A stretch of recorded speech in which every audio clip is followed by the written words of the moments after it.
We've all heard the mantra, reduce, reuse, recycle. Reduce serves both economic and sustainability imperatives and may represent the greatest successful contribution to sustainability by our modern packaging industry. Consider milk.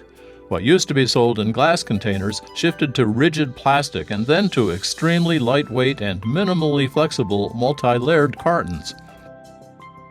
However, as we have made great strides in our effort to reduce, new problems emerged with recycle because the recycling processes we use only work on specific materials, meaning that different materials can't be recycled together.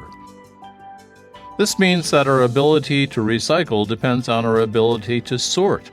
Unfortunately, history shows that relying on sorting of waste is a terrible strategy for recycling.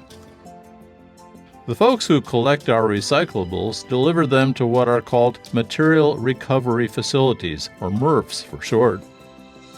It's the job of the MRFs to separate recyclables into bales of different materials. The bales are then sold to a variety of stakeholders in the recycling industry, including distributors and recyclers. To make matters worse, MRFs often lose money, requiring taxpayer subsidies to stay afloat. Additionally, for the paper and plastics, only extremely clean materials are acceptable since residues interfere with their simple recycling process. Communities have spent fortunes trying to educate consumers about what is and what is not recyclable. Often, the list of what is not recyclable using these simple material-specific processes is much longer than the list of what is recyclable. Sorting metals from waste is fairly simple, and metals tend to offer recyclers good value. Glass is technically recyclable, but its weight makes glass recycling cost-prohibitive to transport. Because of this, a lot of our glass is not recycled at all. Paper is made from natural fibers. Clean papers can be repulped to recapture fibers, but the recycling process degrades the fibers with each pass through the system.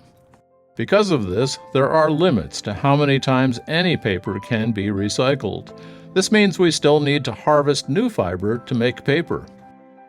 The most common method used for recycling plastics is known as mechanical recycling, which involves shredding and remelting plastics. Like paper-based fibers, plastics are also degraded with each pass through the process. With this in mind, we continue to need new virgin plastic materials to meet regulatory and functional requirements. Recyclers tend to value clean, dry, uncolored plastics since dirty, wet, and colored plastics interfere with the process and quality of the resulting materials. Often, the Food and Drug Administration does not permit recycled materials to contact foods, drugs, or cosmetics. As we consider the problems associated with sorting trash to feed material-specific recycling processes, are you wondering whether we can do better? If we can't rely on sorting, are there recycling processes that do not require sorting? Yes! We refer to these processes as robust. Want to learn more about robust recycling? Stay tuned.